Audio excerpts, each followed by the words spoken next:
Welcome in, everybody. Wherever you are, however you may be listening, this is your Wednesday wrap-up. I got my man Herb here. How's it going, man? I fixed a bad cup of coffee to start, but I'm still going to drink it. It's still going to get me through this. That's the worst. This is not good. You That know what? is The show always is a going to be bummer. much better. So if you see me go, it's not because of anything you said. Okay. Oh, man. Hey, was the intro choppy on your end? Because it was like a PowerPoint on my side. Yeah, just a little bit. Just a little bit. Right on. So at least it's at least StreamYard's been consistent. Yeah. Well, it just drank my coffee, so it's really not his fault. Sorry about that. Go in. What's up, man? Trying to fool me again, but that's fine. I'm on to you now. Yeah, no, I don't know what it is. The intros on StreamYard, like they need to fix their stuff because it's been glitchy this whole week. So nice. Yeah, good times. Good times. Why is our Wednesdays like a Monday sometimes? Why? Like, what is going on?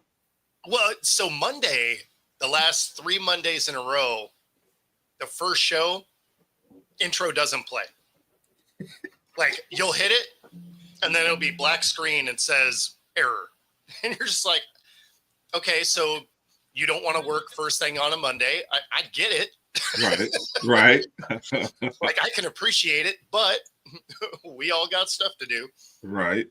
Please, if you don't mind. Right. Like I went through the trouble to make the thing. The least you could do is play it. Good times. Good times. So lots going on. Obviously, you know, we have the draft starting tomorrow. You got the NBA in the middle of their playoffs. So, I mean, let's jump into this. We're going to talk a little Ja Morant this morning. You know, he's supposed to be the Grizzlies' leader, right? Like he's supposed to be their guy. And, you know, a couple of years ago, he has issues with actual guns on, you know, Instagram Live showing weapons, right? And so then you fast forward into this year, he does finger guns to the, you know, Golden State bench. The NBA is like, hey, can't do it, right? But it's just a warning. Literally the next game, he does it again, right? He gets a $75,000 fine. So then he changes his celebration to pulling the pin of a grenade and throwing it into the crowd and covering his ears. Somehow that's better. Yeah. He doesn't get in trouble for that because he says it's taking the words out of my mouth and then blocking out the noise, which is the most ridiculous thing ever, right? Everybody knows what he's doing, except the NBA, apparently. So now you fast forward, we're in the playoffs. They are getting absolutely cooked by OKC. They're down 55, and all you see is their bench like goofing around and joking, and that's just not what I want to see out of my bench, and certainly not out of what's supposed to be my leader. Yeah. Like, you don't have to be over there steaming, right? But I want to see you locked in. Right. Right? Like, I don't want to see you goofing around and not being serious when you're getting blown out by 55. And it's not like it got better, right? They lost by 51. So, I mean, they got absolutely crushed. And all he said in the post game was like, oh, yeah, we're never going to play that bad again. And technically, they didn't play that bad. But in game 2, they lose by 20. Yeah. Right? So they've been outscored by 70 points. Yeah. There's only been 2 games. Yeah. And I think they played 4 times in the regular season. And they lost all of them by double digits. So this is a team that's absolutely just smoking. And, you know, look, I was ready, you know, because I was looking at this stuff. And I was like, I know where this segment's going. I'm going to try to defend them a little bit on the lag. Because, you know, during blowouts, there's always that one shot of that one guy. But I'm like. It's the whole bench, though. Yeah, I was like, Ja. Well, Ja just kind of.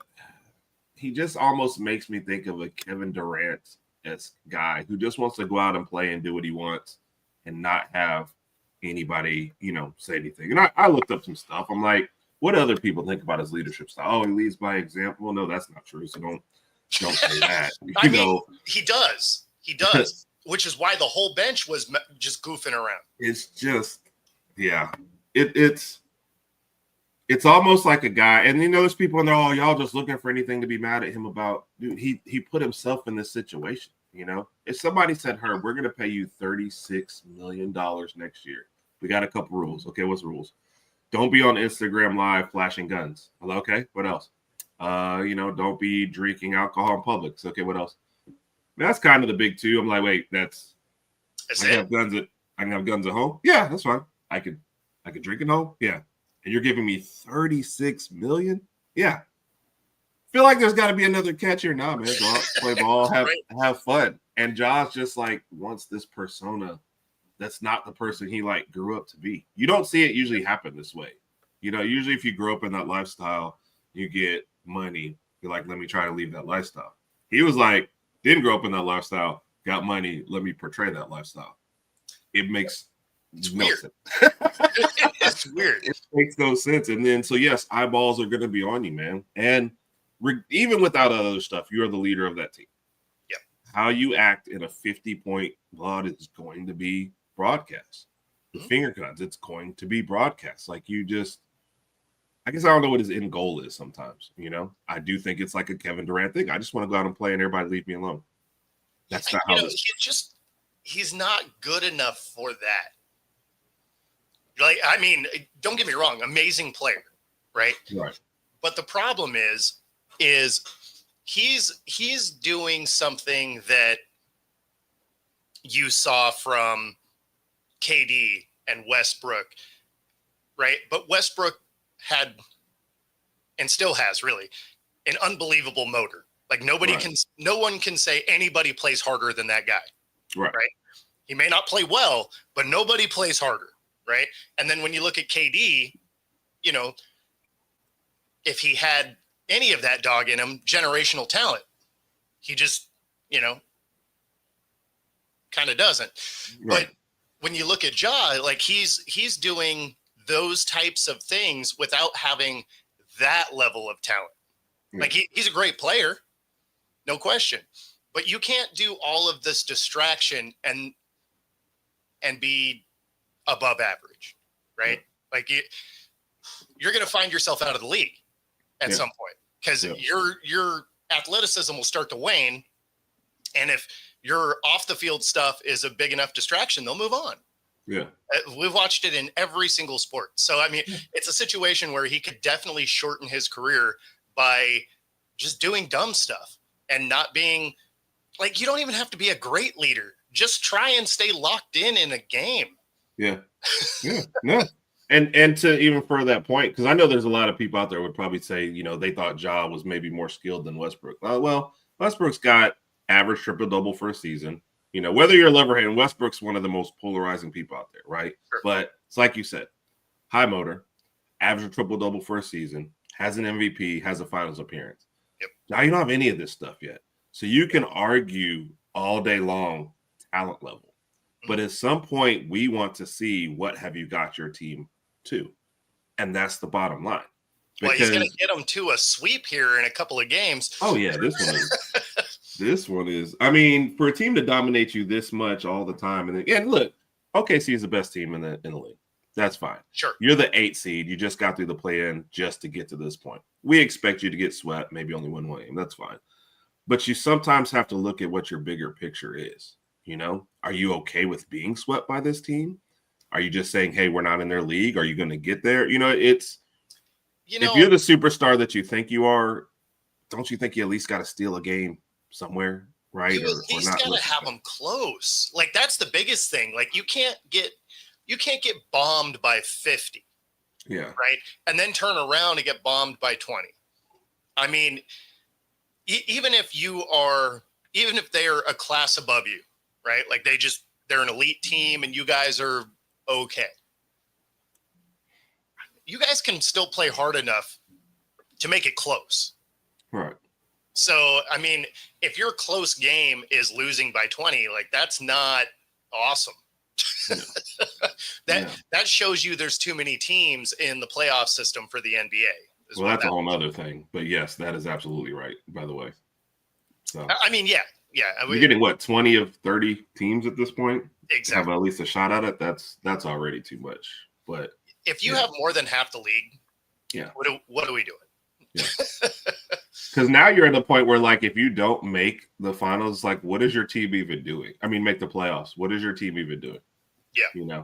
Which is why teams like the Bulls kind of survive. They're like, look, we're just going to make the play-in every year and say we made the playoffs and, hey, we're good, right? No, but it's fine.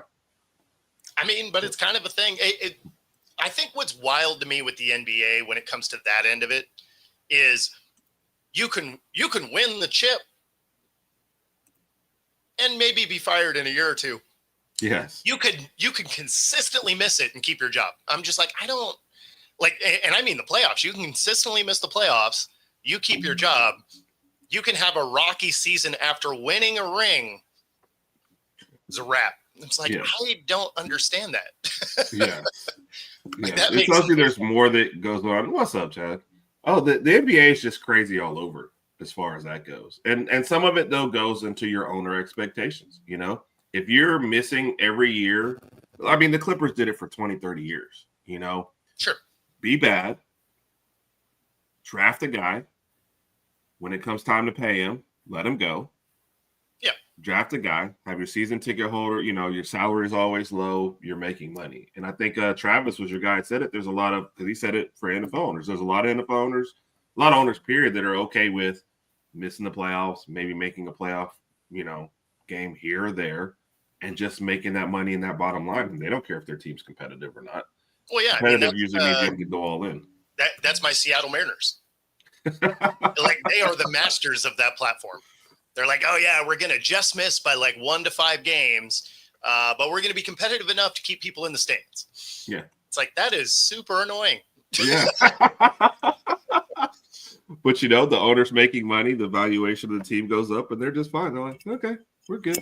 So yeah, a lot of teams do it.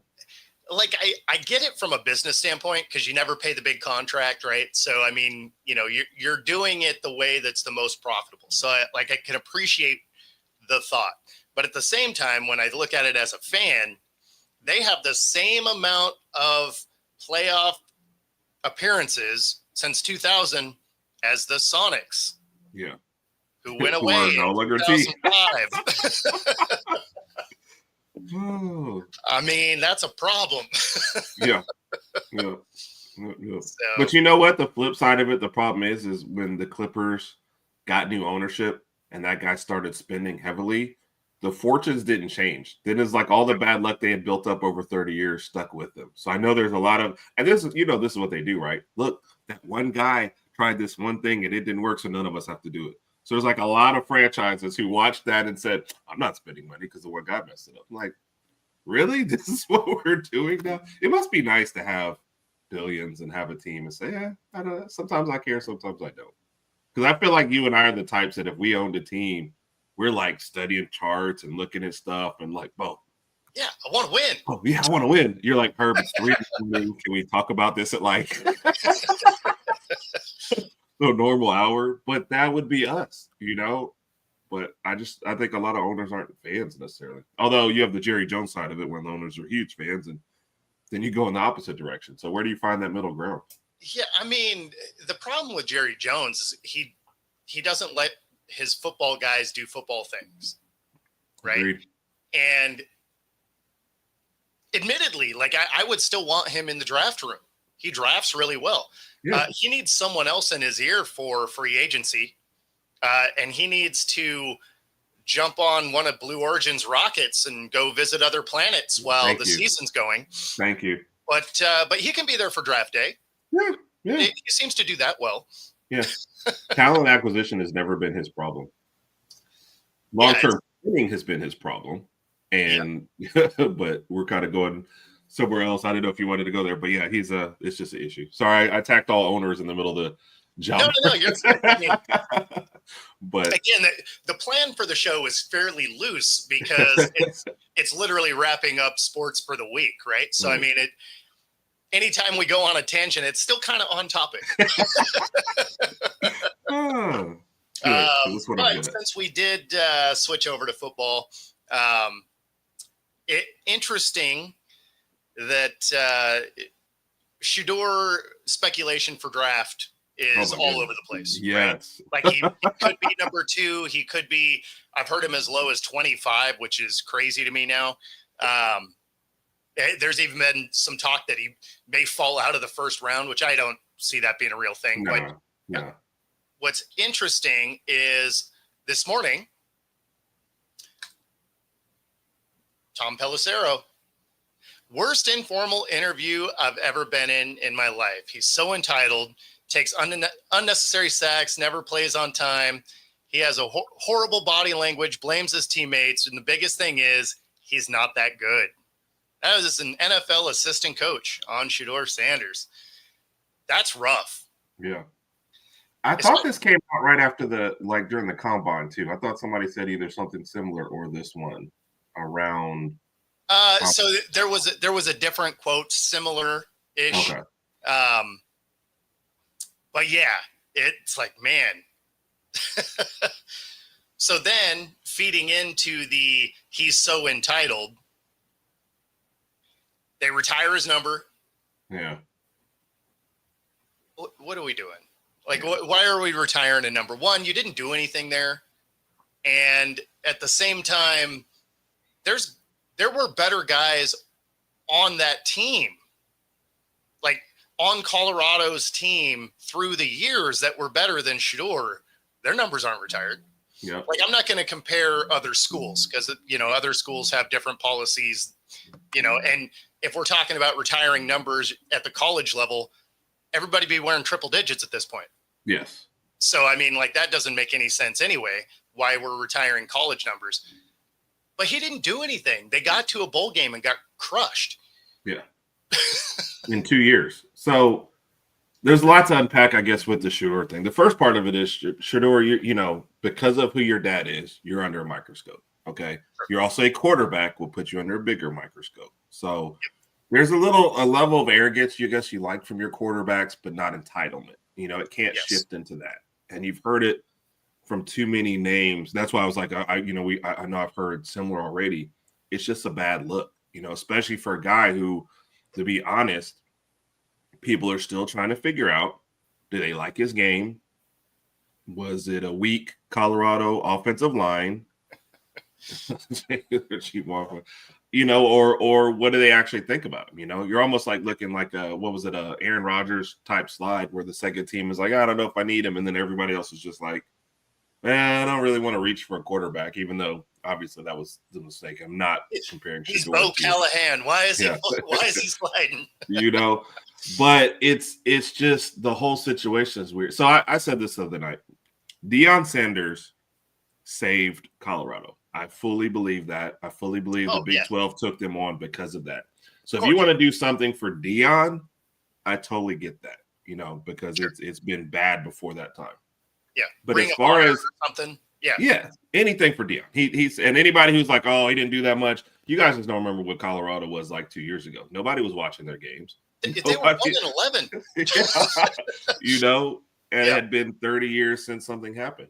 If you wanted to retire somebody's number, go ahead and retire your Heisman Trophy winners number, who played both ways and was phenomenal and could be a top 2, top 3 pick, even though he's not a quarterback. I get all that, right?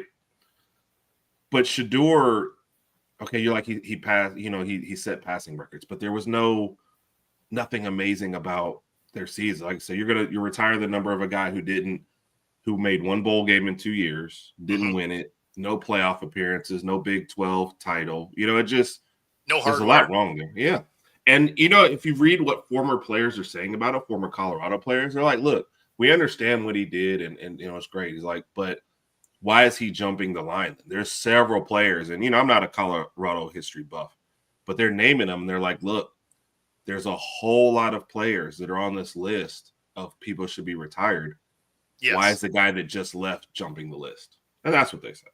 So I agree with that. If I was going to do one, Travis Hunter would have got it. But I don't. If Shador was Shador Hunter instead of Shador Sanders, we wouldn't even be talking about it. He wouldn't be in this category. But they're doing it because of Deion, and that's just, do something for Deion. that I feel like he deserves it. I feel like every accolade, obviously in the future they're going to have to prove something win-wise, but he's been phenomenal for Colorado so far. Yeah, I mean, when you're talking about Dion, no question, right? He saves this franchise from a 1-11 record, shakes absolutely everything up, right? Different coaches, gets almost every player out of there. They ended up with 4 wins the next year in arguably one of the best years in Pac-12 history as far as the strength of the entire conference. Then they move over to the Big 12 and they get to a bowl game, but they get smacked. And that's my biggest thing is we're talking about, Shedeur, like he's amazing. So you retire his number, but you don't retire guys like Cordell Stewart, who was a monster at Colorado. Right. So that's where I have a hard time. Like Travis Hunter, sure, Heisman Trophy winner. If you're going to start retiring numbers now, I guess, sure, okay. Right.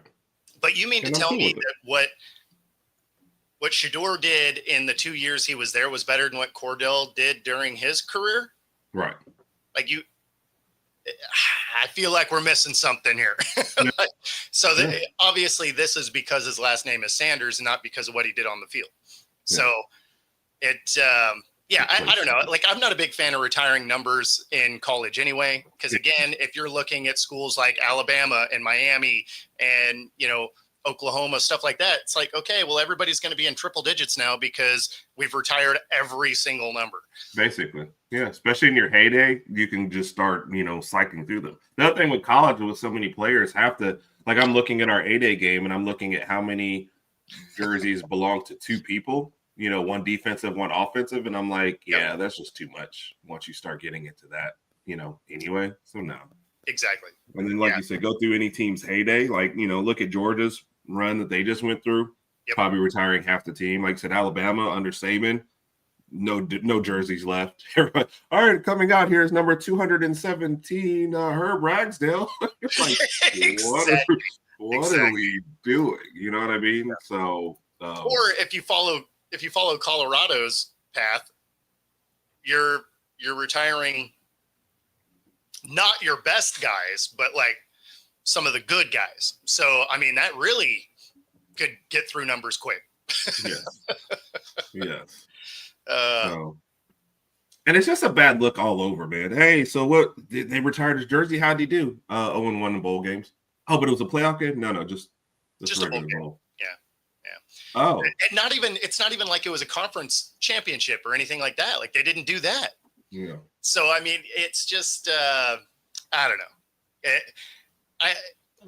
And then timing of it's weird too. Usually if you're retiring a number, so Raj, it's years later, right? And they do this like right after. Raj. You had to watch I did a thing last night where I did a Raj the movie. And I posted pictures for everybody. I had Raj as, Chris Tucker, his wife is Beyonce. And then when it came time for me, I put up a picture of, Eddie Murphy is in orbit looking. It was a bad picture. So he's having fun with it. That is great. But, no, but what you're saying is, like you're trying to do this immediately as soon as the season's done. We're not even like, they usually let your seasons marinate and they think it over. And it's like there was a rush. Hey, he just left yesterday. Let's retire his number. Like, what? Yeah, because they retired his number on the 19th. Yeah. Right? It's like, usually if there's a number retirement, it's either after their NFL career is done or, like it's usually years removed. And this is like, oh yeah, you finished a losing effort, a few days ago. Let's just retire this number now. Right. Just bizarre. Yep. So sticking with the football theme here, sort of. Oh Lord. We got Shannon Sharp doing some dumb stuff yet again. You know, it was bad enough that he went Instagram Live hooking up with some chick. Now he's getting sued for 50 mil. 50 million. Which is wild. He is, he's like 54? Something like that. And so he's hooking up with a mattress actress off of OnlyFans who's 19. She gets a lawyer that was the same one that went after a couple of different celebrities. And so now he's released all of their text messages, right? And I mean, man, like, what is he doing? I mean, besides the fact that age gap is wild and brings a different different feel to him calling himself Unk. Yeah, definitely. And it's a slippery slope of like, how long have you guys been doing this as well? So that's man. And they're I don't know. I've always said this, man. When you have money, there's just ways that you could. That there's a lot of folks with eyes on you, and there's a lot of other stuff going on. So you could be a little more selective in what you're going after. But then, this whole saga is just, first off, you hear the allegations, and you got to take that seriously as soon as it comes out. You're like, oh my god. Oh yeah, of course. But when I saw that number, I was like, 50 million. Yeah. Good Lord. And then most time the lawyers are like, hey, just shut up and let me handle it. And China Sharp was like, hell no. Right. Exactly. Here's my phone. Photo dump, image dump, text message. I mean. Well, and then he comes out and has his, his media release, right? Right. That it's just, what are we doing, man? Like, there's so many easier paths. I mean, maybe it's because he has all the money and he, wanted to target this person. I don't want to use target because that makes it sound like he's a predator, but right. But I mean, at the same time, you're just like, dude, like there's plenty of them that are out there. Like I don't get it. I don't get it. I don't either. And it's a lot of thoughts I can't say out here because they've started posting her and stuff like this. But I was like, dude, you're Shannon Sharp. There's other ways to go about it, and there's better out there for you. It doesn't make sense to me. I feel like there's a million groupies that he could have went after that wouldn't have had this drama behind it. Yes, basically. So, but you aim for certain things, and this is kind of what comes of it. So, this is going to be a saga now. This is going to be drawn out. The fact that he hasn't been pulled off of air, though, is very telling because the network's just basically we don't believe any of this, I guess. Because usually once you hear that word, hey, man, you're off shows for a minute. We'll just let us sort it out, Yeah. The fact that he wasn't is almost a stance. I think it's because the price tag is so outlandish that this looks like somebody that's just targeting celebrities. Yeah. Right. And then the particular, lawyer that's involved, also is one that targets, so it takes credibility away from the situation. Yeah. But at the same time, it's again with him in some sort of off-air issue. Yes. Yes. And at some point, what is it, There you go. Exactly. You got to go for the real life ones, not the OnlyFans action. Yeah. And can we also say this on a on a more serious note? Every time a girl like this does this, that's what I was laughing at, Roger. Local Applebee's. Yeah. All you do is you take away from the women who are actually under pressure like this or under these situations. Yeah. This is why they don't come out, is because people like you come out with a $50 million price tag, and then we see all the text messages and it muddies the whole water, and we're just like, you make it look more like a cash grab. And there are women who are in these serious situations who watch this situation unfold and like, I guess I can't speak up now. Like, all you do is harm the overall cause. I just don't. I don't get the whole thing. Well, and there's nothing that makes this look like a cash grab more than her text message saying that he needs to give her $25,000 for each butt cheek. Yes. I'm just like, man, what are we doing? Yeah. Like, on what planet did you think this wasn't going to look like a cash grab? Basically. Now that you go and sue him. Yeah. Especially in the particular career path you're on. Yeah. Which, by the way, Shannon, you see that text message, and that's when it should have ended and never should have started. But you see that text message. Yeah. Like, oh, hey, block. Like, that's it. You can't think that this was all you could get, Shannon. Come on, man.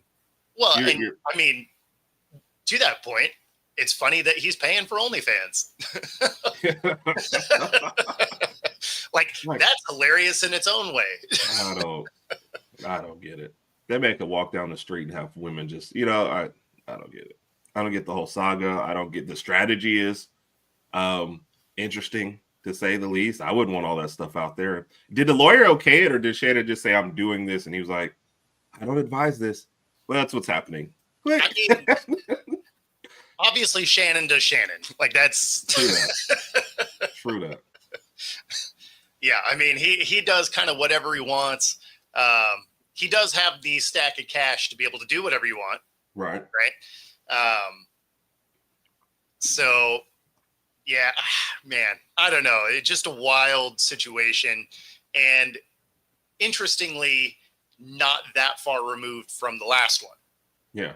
And so it's just like, dude, you need to figure your off-screen life out, because these things are going to start to affect your on-screen. Because even if it's baseless, if there's enough of them,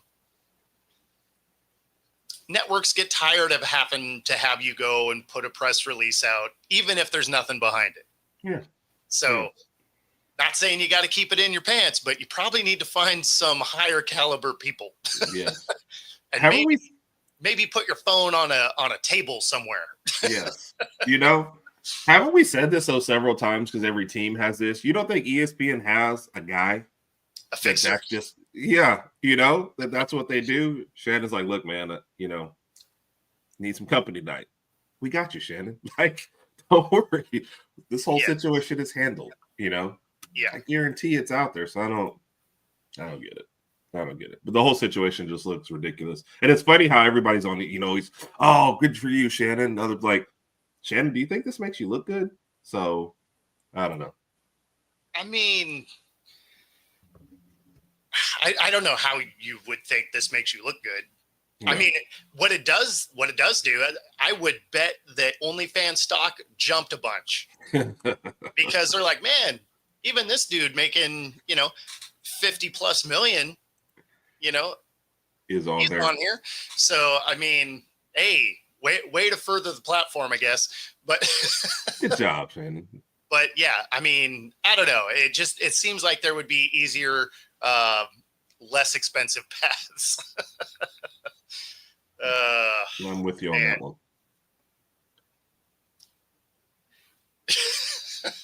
Oh my goodness gracious. J-Bake on fire this morning.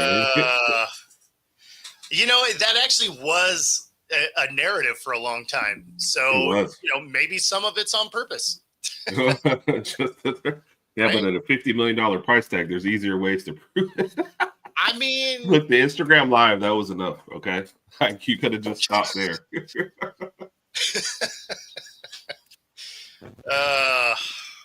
Yeah, I don't know. Steelers moving on from well, that's because you're still going to get Rodgers to come in and destroy your organization, so that'll be fun. Yeah. I feel like they wanted to move on Pickens for a while. He was just all they had, and so they kept him around. But you can't think that Tomlin wants to put up with Pickens for the long term. Well, the biggest thing is you have two of the exact same dude. Yeah, you have Pickens and DK. Both are hotheads. Both don't run great routes. They run go balls. So unless you're getting a guy like Rodgers who can sling the rock, or if you would have kept Russ, it makes sense. But if you're going to get somebody, there's been speculation that they might make a play for Kirk Cousins. That would be a horrible fit. Yeah. Because Kirk actually likes to move the ball around. And if you got two go ball guys in average O-line, this is not going to go very well. No. So it's not a big shock. Plus, Pickens is going to want a lot of money, right? Yeah. Is next year is contract year, or is next year his last year of his rookie? I don't remember offhand. Yeah, I don't either.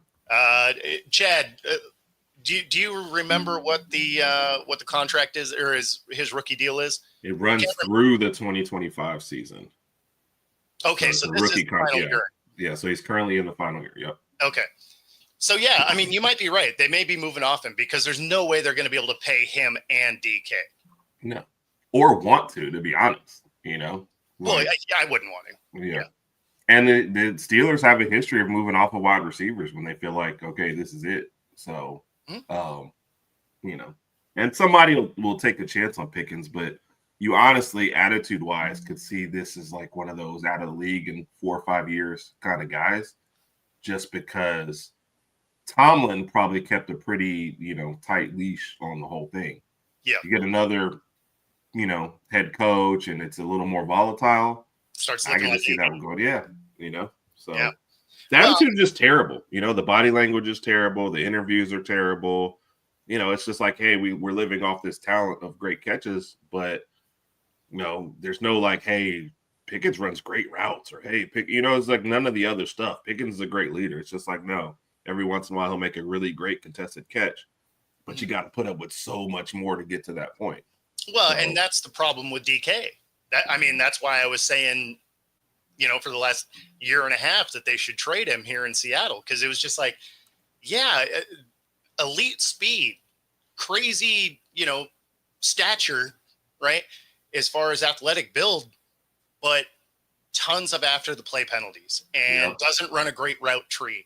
And you're just like, okay, well, he kills as many drives as he extends. Like what's the allure? So then you see the Steelers give him $150 million. You're like, wow, good luck with that. Like, I hope, right. I hope it doesn't work out because, still mad about that Super Bowl, but but no, it's just one of those where you're like, okay, all of the after the play, and it's not to say that DK isn't like a good dude, right? Like he actually is a pretty decent interview and does stuff in his community, so it's not like he's a douche of a human or anything, but when it comes to helping your team win, maybe Tomlin can reel him in, but he got worse every year he was in Seattle. Right. So you pair that with a guy that's exactly the same guy in Pickens, that just seems like chaos. And then, for them to still be in the market for Rodgers, which is hilarious to me because they've given him like 5 different deadlines and he hasn't hit any of them, but they're still like, well, we're still kind of in. Like, how to say we don't have a plan without saying we don't have a plan. This is what the Steelers are doing. Hey, all right, guys, let's go to plan B, and everyone in the room's going, plan what now? Right? Exactly. Really, you're not drafting a guy, so that's not. They might. I'm saying, you're not drafting a guy that you want to start this next year with the team that you have built, especially with where you're drafting. They've been linked to like Milrow or maybe like you don't want one of those guys starting next year. Well, you don't want the guys that are on your roster to start either, though. Yeah. Well, I'm a huge Mason Rudolph. No, I can say that with a straight face. Yeah, based on what's on the roster currently, if you drafted Dart would start. Yeah, unfortunately. I'd so like throwing in a rookie guy with that volatile roster and a defense that's built to win now. Like, that's an unimaginable amount of pressure on Dart his first year. So I'm going to see Tomlin, okay, so keep Pickens happy, but also keep DK happy. And they're like, whoa, what? I just got here. Like, what are we doing? But also don't get sacked every 5 seconds. Yes. And but we're not really going to have a great offensive line. It's going to be okay. Be ready to throw on the run. Yes. Yes. And the last time we drafted a running back, we didn't keep him. So we're starting this other guy. So look, just good luck, Yeah, no, it's I don't know what they're doing. Like usually I can figure out kind of where teams are headed. You're looking at the situation. You're like, okay, if they do these couple of things, it makes what they're doing makes sense.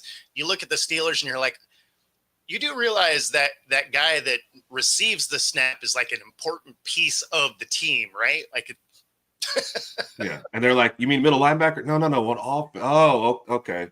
Tell me more about this position. Like, have you ever seen a team? Yeah. Well, have you ever seen a team that's built to win now and a defense built to win now who has not solved, like you said, the most important position and also spent the last half of the whole last year chasing every wide receiver that was available and being rebuffed by you almost feel like, look, we didn't really want DK, but we had to get somebody, because we've been trying so hard. So we just went with one. Even if he mirrors what we already have, it's fine because this is what we want.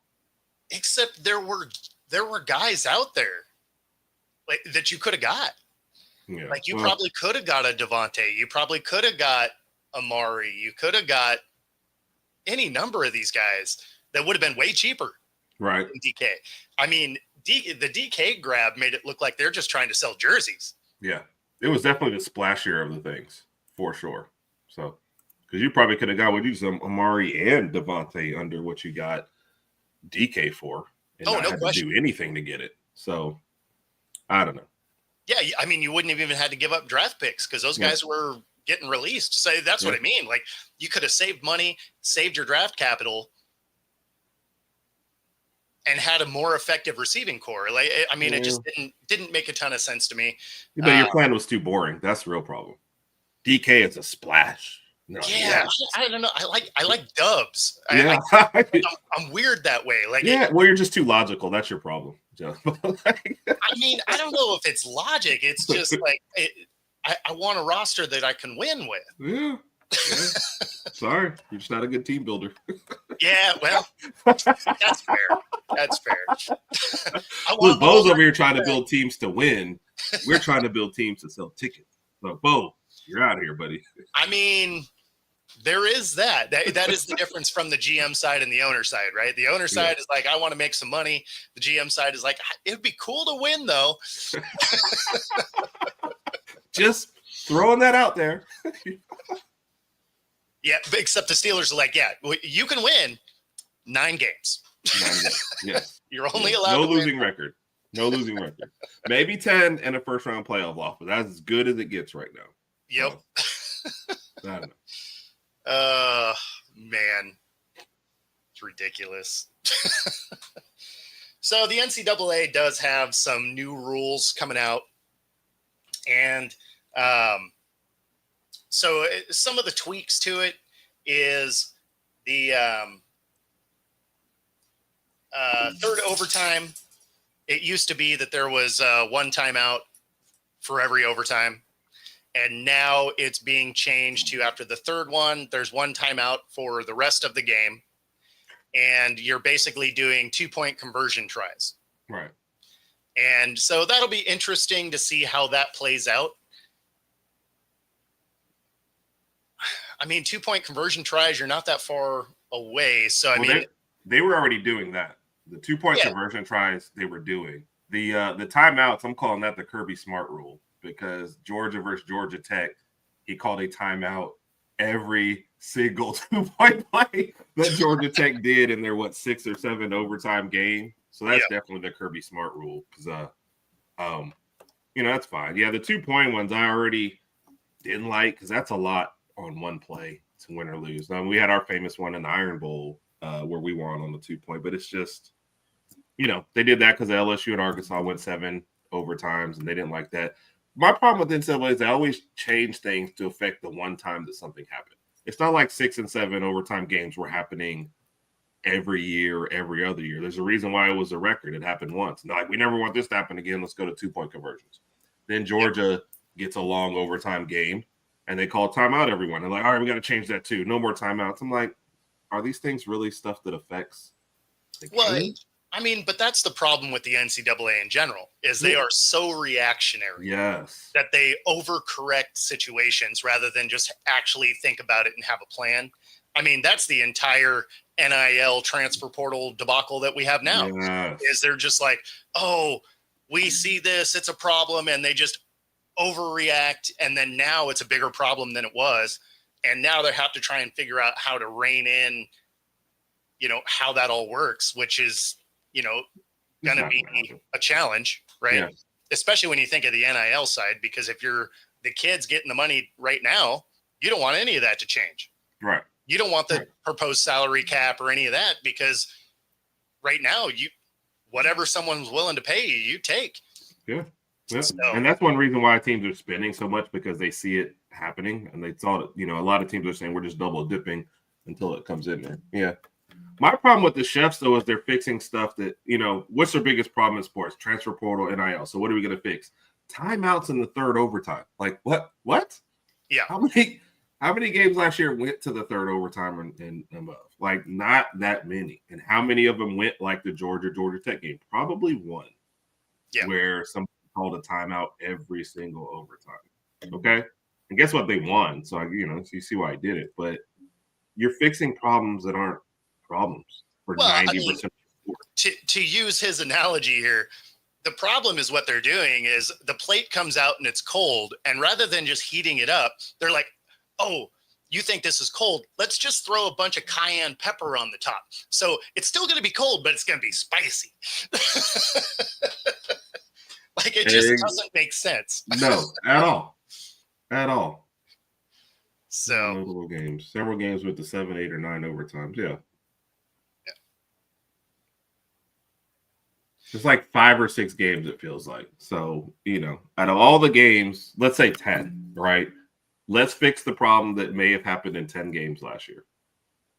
So, I don't know. And yeah, that is absolutely true. The NCAA don't, because they gave up because, they were already kind of sliding into obscurity. The Big Ten and SEC have kind of flexed their muscles. So the NCAA has no control. Everybody was pushing for these things. Like I said, they just gave up. They said, all right, guys, do what you want.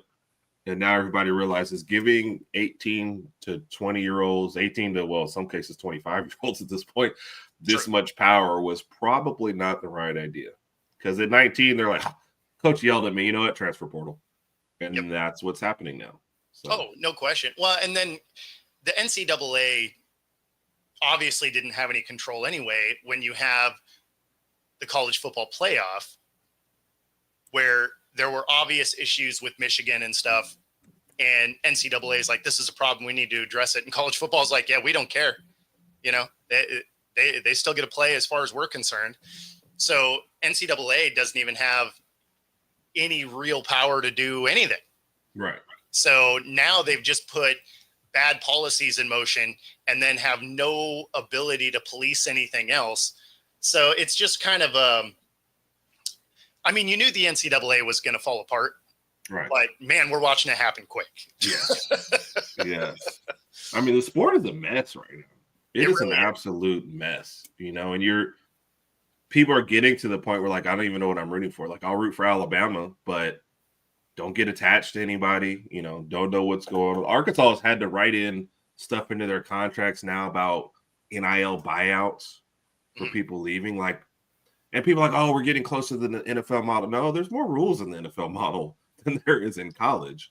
So NFL teams, you don't get to the end of the season and then sit out the playoffs because you want more money, and your holdouts don't happen in year 1 and year 2. Like, hey, you get to the end of your rookie deal. All right, look, man, now I've overplayed my client. That's fine because owners have a lot of power. You can cut them. I get why they do it there, but the biggest thing is when you sit out, what happens? You get fines and you don't get paid. Yep. Right. So those are the things that are missing from the NIL. Is it's like, oh, I'm sitting out. It's like, well, we already gave you all your money though, so we don't really have any recourse. Yeah. Like, if anything, if you're gonna go this route, make it pay to play, right? Yeah. Like, you got to at least be on the active roster to get your pay. Yeah. Right. And it's not like the NFL where you get relegated to the practice squad and your pay goes away or anything like that. It's a 105 man roster. Like, if you're on the roster, you're on the roster. Right. So it's not like you have to get in and ball out or anything like that, but you do have to participate. And I think that's the thing that's really missing from this NIL deal is right now it's just you get all the money and then you just do whatever you want. Yeah. Whereas I think it would keep people more accountable and actually want to play in the playoffs. And I mean, I don't know why people don't want to play in the playoffs anyway. Like, again, go try and win. Yeah. But it's that one is crazy. If I spend the whole year with you, like we're getting to the end. And look, they've even made a thing. The transfer portal starts in December. We get that and ends early, right? But if you're in a playoff game, you have until, 5 a week after the playoff game to enter the portal. There's no rush. Play with your team, do all this stuff. If you've just decided that you can't do this anymore with this team, that's fine. But I don't get it. I don't get the rush to jump off a team. I don't get the guys who are doing it halfway through the season or 4 games into a season. Like, there's just no fighters anymore. Now it's like, a little diversity. I'm good. I'm out of here. No, that's what's so frustrating. It's just like, man, you used to have to take that to get better, earn your spot. Right. So like there was. Well, I'm sure you've been cussed out many a times, growing up in football. Oh, yeah. There were plenty of times where the face mask of my helmet was grabbed with the whistle on the helmet. Like, what are you doing? Right. Like, I mean, and you take those moments and you get better, right? Like you earn that starting role. Like, I don't know. I don't get the lack of fight. I don't get the lack of interest in trying to win a championship. Like, I think that's probably the weirdest thing to me. Is this just a byproduct of everybody gets a trophy or something? Because like winning it all was always the goal. Yeah. I mean, not just like, well, we won some games. Yeah. Like but we got paid. Fun, kind of. Yeah. Like, I don't know. It's weird to me. It's weird to me. And again, maybe because I'm mildly competitive, I have a different view of it, but like it just. I'm with you though. I'm highly competitive, man. I want to win everything. And I don't want to be like, hey, all right, Bo beat me out this position. You know what I'm going to do? Go to another team. Can't do it. I'm like, what? No, I'm going to go out there. Me and Bo going at it. Like, I want to win this position. It just, it doesn't make sense to me. And then, they've definitely started trading off, the short term. You're trading off the long term to get the short term. Hey, let me go over here now. Who's going to pay me now? Okay, but you spent 2 years at this place and you're starting to move and develop, and now you're just jumping to another place where you're at the, wherever position now. Yeah, but I think the new coaches and totally new system will be great for me. No, it won't. Yeah. Well, and I mean, I even I can appreciate part of it, right? Where they're like, you know what? I'm trying to go get paid, whatever. I get it because of how few people make it to the league. Right. Right. So if you can get paid, like I understand that part of it. But if you are getting paid, but you're not getting the start, that's on you. Yeah. Right. Like get better at your craft. Like that's what you're supposed to be doing in college anyway. Yeah. Whether it's your education or on the football field or you're supposed to be getting better while you're there. Yeah. So if your first thing to do is tuck the tail and run, man, it's just, I don't know. I'm not a fan. Like realistically, it seems like it would be very easy for them to just have one portal opening after the championship and before the spring game. Then you salvage your spring games. You don't have to worry about other teams poaching your guy. You don't have to worry about guys leaving first part of the actual season. You don't have to worry about them sitting out through the playoffs. Like it seems like an easy fix. I don't know. It is. I don't know why. They move back the early signing period to Jet. The reason why they do it is because the early signing period is also there in December. So guys are trying to jump out there and get to their new teams before their teams are filled up with high school signees. Yeah, move it all back and let's make it after the actual school year is over and make all of your NIL deals through the whole year. Hey, if we make a bowl game, you got to be there. Make a playoff, you got to be there. Whatever. But yeah, I don't get any of it. Man, I don't know. It's a mess. It's a mess. I hope they get it figured out. I don't think they will. No. Not in the near future anyway. My faith is low. This thing's going to go to the 2 super conferences and then have a CBA, right? Yeah. Like it's going to become professional sports 100%. Yep, I agree. And you're not wrong. Yeah. Oh, it's even worse with high. Like when I grew up, there wasn't kids transferring schools. Now, there's one of those stories. A kid played in 4 different high schools before going, and I'm like, and the thing is, at every level, somebody ignores that. The college is recruiting you based on talent, and if I'm the other guy in the college, I'm like, hey, Bo, that guy went to 4 different high schools, and you're like, oh, it's fine, he'll be loyal to us. What? He went to 4 different high schools, exactly, in 4 different states, Bo. Not, hey, his district was here and his parents moved. No, if you move once in high school because your dad's job or mom's job or whatever, okay. Sure. You go to 4 different high schools, yeah, you've been recruited. Like, come on, man. That doesn't make sense. But the college will ignore that because they think we just need to win. We just need to. He'll only be here 1 year. That's fine. We need to win the 1 year he's here. But you recruit disloyalty, and then you're surprised when the guy leaves you. Yeah, and I mean, if you're doing it at the high school level, you're definitely doing it in college. Oh yeah. I mean, which means if you do make it to the league, it's going to be a rude awakening because you're going to go to a bad team, and you're there. Yes. Those contracts are far less forgiving. Yes. You'll find out. And then, one other rule change while we have a couple of minutes here, some verbiage changes to the challenges. So it's funny because it's going from upheld to overturned, right? Instead of confirmed and stands. And confirmed and stands actually gave you some information. Yeah. Right? Because you're like, okay, confirmed means you saw video evidence that they called it the right way.